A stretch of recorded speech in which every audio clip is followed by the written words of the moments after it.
is the one and only State Auditor Shad White. Morning, sir. How are you? Hey, good morning, my friend. How you doing? For the record, I have not had a haircut in a month. I have a mullet that's coming in real nice right back here in the back. I got to share this picture that somebody sent me on C-Spire text line of a husband who has been butchered by his wife. I'm not sure. I'm not going to do that. I can't wait to see it, but I'm not going to do that. It's like she had the shakes or something with some clippers, and it didn't work out very well. I got so much to talk to you about. Number one is, and I want to compartmentalize this, number one into the MDHS, and then ask you something about the CARES Act and that squabble going on there. But first of all, let's center on this one. 104-page audit of the Department of Human Services that you released yesterday. Revealed some things that we did not know before. And for the people who didn't see the press conference or didn't see it elsewhere, inform us exactly what we didn't know that has been revealed in this new release. Sure. So what we knew, I guess, prior to the audit that was released yesterday was that 6 individuals had committed criminal violations. We arrested those individuals in February, and there had been some reporting around how TANF money had been spent at DHS over the course of the last couple of years. What this audit did, I think, is confirm a lot of that reporting, but also add some new detail into how our TANF money was being spent by DHS, and more specifically by 2 big subgrantees. When I say subgrantees, I mean nonprofits that DHS gave a bunch of money to.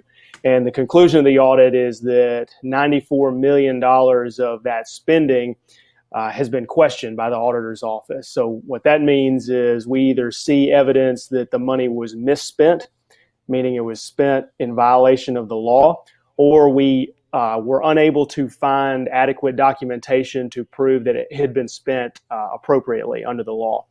And when you start digging into the details, I guess, a little bit more and look at how the $94 million was either misspent or lacked documentation, you see things like money going to pay for lobbyists, which is not an allowable cost, not an allowable use of TANF money. You see money going to pay for exercise classes for elected officials. You see money going to pay for the family of staff at DHS or staffers at MCEC or their family. You see money going to buy things like vehicles, trucks, for instance, for those staffers at MCEC. So the audit is 104 pages, as you said, and it's every bit of 104 pages. There's a bullet point every few lines, and it contains a new item of misspending.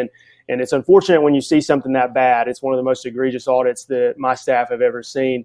But it's a good thing now that we have disclosed this and that we have identified the ways the money was potentially misspent, and the DHS can now go forward and start fixing some of the problems. How much of this, Shad, is going to be recouped? I understand you're going to take possession of the vehicles. Is that under your purview to do that, or some of the other money? So that's actually under. Yeah, that's actually under DHS purview. So the property that is purchased with TANF grant money belongs to the taxpayers as soon as the grant is over. And when I say belongs to taxpayers, I mean it should be marked with a sticker that says property of DHS. So DHS can go out and they can reobtain that property, or they can seize that property. So there's going to be some that's able to be gathered like that. The other part of your question is, okay, well, we've misspent this money. How much are the feds going to want back? What are the feds going to do to impose some sanctions on the state of Mississippi? What they're going to do is they're going to take this report that we have given them, and they're going to look at it, and they're going to define how much they think was actually misspent, and they're going to put a number on it. And then they get to make decisions about what they do with that conclusion. So they could cut our future TANF grants by that amount. They could impose a penalty on the state of Mississippi. So they could impose a penalty of up to 5% of the total grant in the future. They could require the state to send state appropriations to backfill the amount of money that was misspent. They could do nothing. There's a wide variety of things that they could do in response to this audit, and ultimately that decision is going to be theirs at HHS in D.C. The payments made to Brett Favre, speak to that. Number one, because there's no culpability from Brett himself, or is he's not under indictment, is he? Or what's the status of that? No. So to back up one level of generality, we see a lot of money flowing from these subgrantees, MCEC and FRC, to various entities, and we found no proof that those entities were told that they were being given TANF money. So, there's a lot of folks out there who probably had no idea what pot of money they were getting. And I'm not saying that's the case with Favre Enterprises or Brett Favre, but I will say that we found almost no documentation that the ultimate recipients of the money knew what they were getting. So, there's a lot of folks who get money. In the case of Favre Enterprises got money for some promotional activity by the principal there, which is, of course, Brett Favre, some speaking engagements. And unfortunately, in this case, when we did more research and started looking, we found that it was impossible for some of those services to be performed because Brett Favre was not at the events that MCEC said he was at. He was not speaking at the same time that MCEC said he was speaking in order to earn that money. So we had to question that cost. That was, he was paid at one point, December 2017, you said $500,000. And then in June 2018, the next year, an additional $600,000. Right, 1.1 total. It's a lot of money, and when you see these bullet points, I guess you read them and you think, "Oh man, this is a bad use of money." But the other really bad part of this is that the sums at the end of each paragraph are massive sometimes. So you see massive sums going to the DiBiase's. You see this large sum going to Brett Favre. A lot of money flying around. Because I'm a little confused on here because you said more than $94 million in welfare money spending was questioned, but again, we got only $4 million of that is going to be ascertained that was illegally spent, or how much of that $94 million is still in question? Well, so the $4 million you're talking about is the $4 million that's in the indictments. So everything in there is questioned. Not everything in there rises to the level of criminality. So, what we have proven in terms of criminal cases, we have gone ahead, wrapped that up, and indicted those individuals and made the arrests. And in the criminal cases, they'll be responsible for, as you said, that $4 million. The criminal investigation is still ongoing. So if we find that there's more money that could be attached to those criminal cases, we'll do superseding indictments and we'll attach that money to it.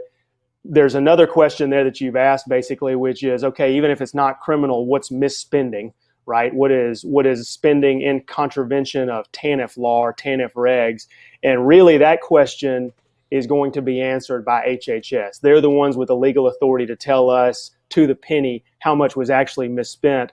Our job as the state auditor is to basically just look and say, okay, well, this amount of money has no adequate documentation. Here's what we have to question. Now you guys in DC, you guys figure out what the actual amount of misspending is. So when you go back to look at some of the expenditures that they've done, have most of those been corrected? I know that we have a new Anderson, Mr. Anderson is the new guy there. Are you satisfied that those things have been corrected there? I think they're making good progress. I think that there's a ton of work left to be done. So, in the case of all the money that we described in the audit, that money's already been spent. It's gone. We're not going to get that money back in all likelihood. But what you can do in the future is you can put into place measures and controls to make sure that money doesn't get lost in this same way again. And what we've seen from DHS, especially in the last 2 weeks, to be honest with you, is good progress in that direction. I think they're engaging in an internal investigation right now. They have put together plans with us to do a forensic audit. That means a penny by penny review of all the spending when John Davis was director of DHS. And I've made some additional recommendations to them too. So I've made the recommendation that they get ready, they go out and they seize some of the property that belongs to them. So in short, they're doing good work. Things are moving in the right direction, but there's still a lot of work left to be done. Do we know what's the next date here as far as court date's concerned? How fast is that approaching? So those 6 indictments were scheduled to be in trial on June 1 or beginning of June. But my guess is that the pandemic has probably delayed all that. So we don't know when those trials will actually be held. They were initially scheduled for early June. I want to ask you this when we come back. The employment salary of a top state official, family members, and even purchasing some high-end vehicles, but the employment salary for a top state official's family members. Is that available to the public for public consumption? I'll ask you that. We'll talk about and a sundry of other things as we return to the State Auditor Shad White. Available live in living color. I love it background. You got to have. This is my back porch. I was going to say, we need a dartboard up there. We'll talk more with Shad White coming up. Shad White, the state auditor, we were talking about DHS and the improvements being made. And I was asking you about the employment salary for top state official family members. Has that been corrected, or is there any more details on that? Yeah, so those folks are gone. I think what you're referring to is former Director John Davis was in the habit of hiring people he was very close to, which sometimes included family members like his nephew. Of course, in addition to that, John was sending a lot of money to these sub-grantees that we were talking about, these nonprofits, and then they were also hiring John's family members to the tune of hundreds of thousands of dollars. So, we had a lot of money flow into John's family. Again, thankfully, John is no longer at DHS. He has been arrested by our agents in February, and then those family members are not there as well. So some of that has been taken care of, but what we need to do now is make sure that kind of thing doesn't happen in the future too. Those two nonprofit groups, we're talking about a total of about $98 million? Right, correct. So they received that sum of money, and then we're questioning $94 million of that money. And really, folks need to understand that it didn't always work this way. That 3 or 4 years ago, prior to John Davis coming into office as director of DHS, about half of the TANF money that was spent by DHS was spent directly on these recipients, on poor folks who needed assistance. And over time, John Davis reduced that percentage of money down to about 16% of the total TANF budget, and dramatically increased the amount of money going to these nonprofits. And so that was what opened the door for this abuse ultimately. Yeah. You also said the Mississippi Center for Community Education spent $1.3 million to a group called Victory Sports Foundation to conduct three 12-week fitness boot camps. Also saying the participants paid, but they weren't screened for eligibility for temporary assistance for needy families. It seems that even some of the programs, the people who were the ones that would qualify, never had a chance to take part of this. Yeah, that's correct. So, the program, Families First, that program is designed to be for people under 300% of the federal poverty line. So if you're a responsible person handling the money in that program, you want to target that money to those folks. And what you see when you see exercise classes for elected officials, and that being the use of the money, what you obviously see is that money is not used for the folks who should have been benefiting from the program anyway. So it's very heartbreaking to think about what the money could have done. This was the Paul Lacoste program? Correct. Was that it? Yes, correct. Yes, correct. And most of the people who were taking advantage of that were apparently elected officials. There were a lot of them, yes. And again, there's no indication to show that those folks knew that was TANF money that they were benefiting from, but it was. Yeah. Anything else that you want to put out that you didn't have a chance, and now that you've had a chance to sleep on it, something that you might have omitted yesterday? Anything?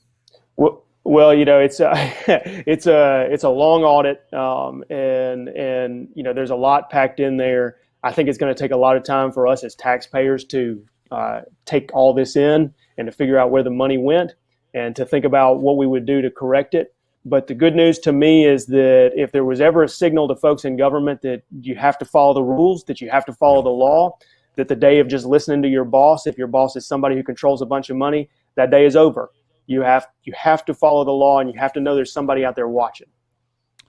I don't think anybody at the levels above this, from the governor down or even below, and people who are good employees within that agency, wanted this to happen. Don't get me wrong, but I'm wondering what the environment was and the laxities and checks and balances before it reached the state auditor, prior or now.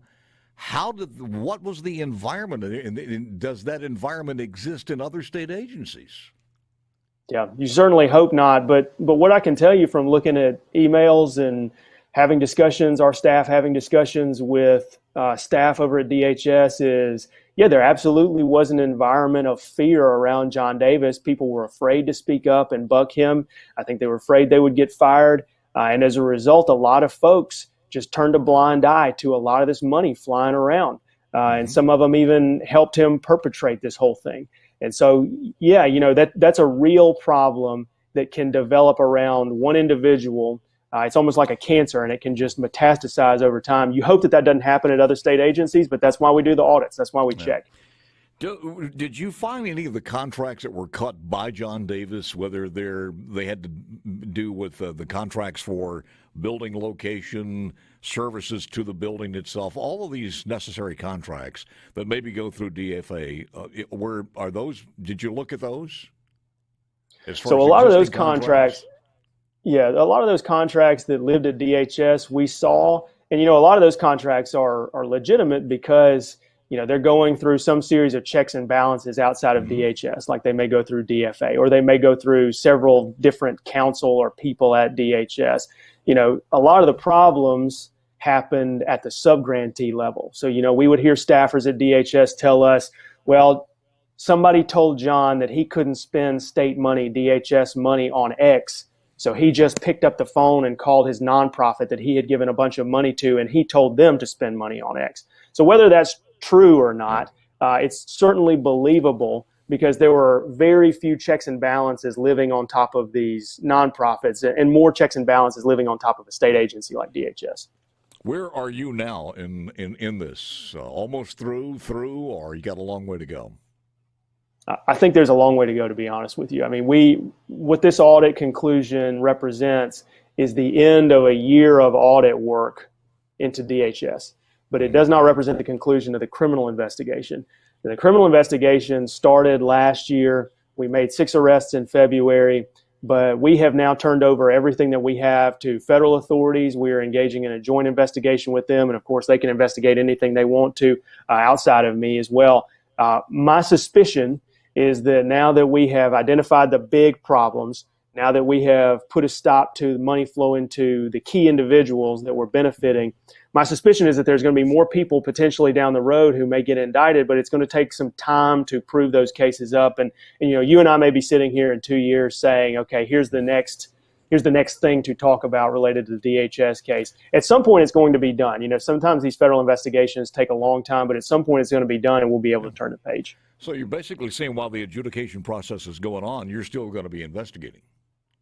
Correct. Yes, absolutely. While the trial is going on. That's amazing. Correct. All right. I want to spend a little time on this, what your thoughts are on this feud that's going on. I know you want to stay afar from that one. But I appreciate you inviting me into it, though. That's good. But on your part, because you have tossed yourself into the narrative by saying that, and I think I've talked to the lieutenant governor, and he said it as well, that instead of paying basically $36.3 to $42 million, somewhere in there, if it's at 3, and I've got the RFP here or RFQ, and it seems to me, I think yesterday was the last day, and the awarding of the contract is on tomorrow.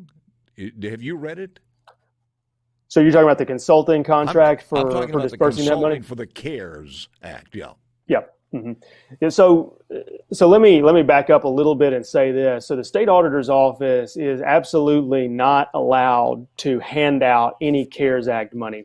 So if that consulting contract, for instance, and I haven't read the queue, if that consulting contract is for dispersing that money, that's not something that we specifically would do. And I've made that clear to everybody who will listen. The main thing that we do, the only thing that we do is audit. So regardless of who appropriates the money, whether it's the legislature or the governor who makes the decision about where this money goes, that money will, ultimately go into a pot. It'll start being drawn down by state agencies or local governments, and then that's where we come in. So then the auditor's office comes in, and we can do real-time audits to look to make sure that the money is actually flowing to a place where it's legally allowed to flow. And then, of course, at the end of the year, we'll do sort of a synopsis as a part of the comprehensive annual financial report. So we do the auditing, but we don't do any handing out. Where did the $1 million figure come from that I've heard several people say, well, the state auditor could do this for $1 million? Where did that come from? So what I told the legislature and what I've told any budget writers who will ask me, if they want us to do real-time audits, meaning to check to make sure the money is flowing to the right places as the money is flowing, we would need additional help. And so what that would be is us hiring private CPAs for a one-time period, and that would cost about $1 million. And that would last from now until December, and then it will be done. Always good having you, sir. Thank you for being on SuperTalk TV as well. Thank you all for having me, Paul. I appreciate it. Go feed the birds. There you go. Sorry about that. That is a state